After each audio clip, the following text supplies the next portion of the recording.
Hi, Ren here. Today I want to talk more on the Maslow's hierarchy of needs.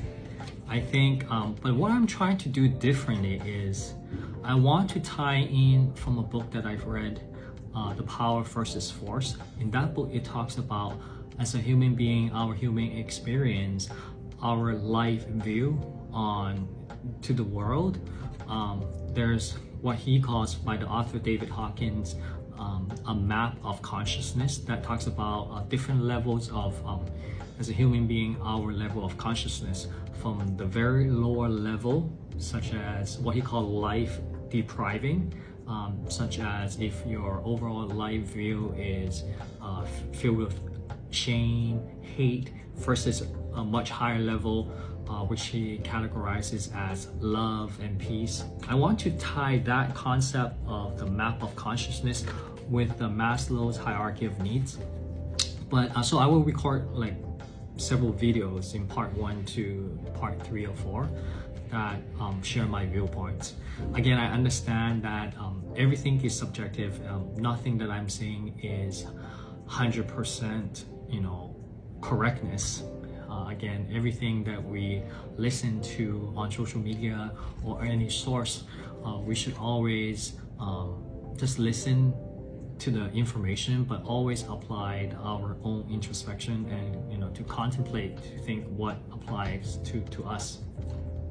So anyway, so according to the Maslow's hierarchy of needs, the very basic need at the bottom level is what he calls the physiological needs. I think that makes perfect sense. For many of us, we know that food, water, the basic need of sleep and rest is pretty much the foundational things that we need to survive. If not, we won't be alive in 7, at most maybe 10 days without food and water, right? So I think is simple to understand. So as we move to the second level, it's called safety.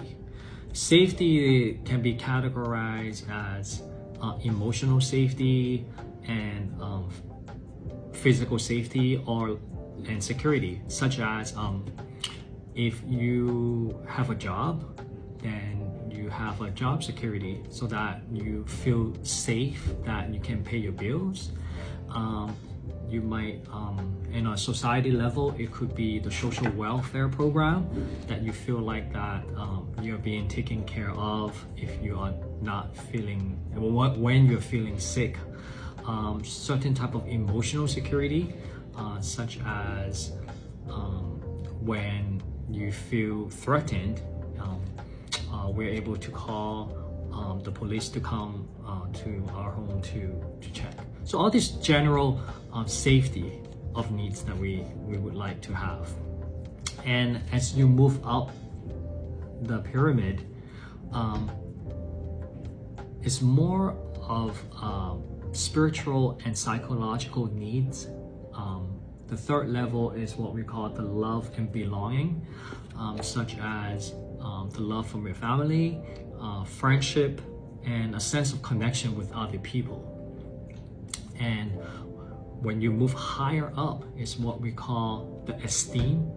From my understanding, the esteem are broken into 2 parts. One is called our self-esteem, something that we can feel our self-worth by just being able to master what we're good at, a form of mastery, a form of autonomy, such as if you're really good at doing your job well, it gives you a sense of self-worth because you know you're doing something that you're good at. And other part of esteem is what we call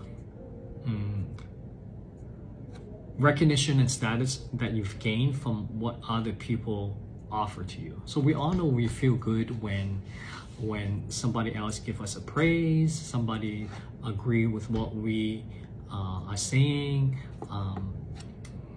a form of social status. So there are 2 parts of esteem. And the last part is what we call self-actualizations, is when one believes that he can achieve what is his or her potential.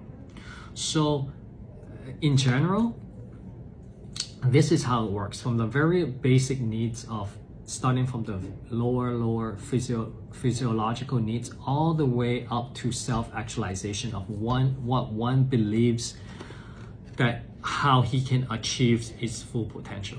So it does make sense in general. I know not everyone's life will follow exactly this needs. Some might feel certain things are more important, such as they might feel like they don't need a lot of food and water. Maybe they somehow feel like that is much more important to be recognized by their peers instead of job security, etc. So it's not stone cut, but I think in general it makes sense.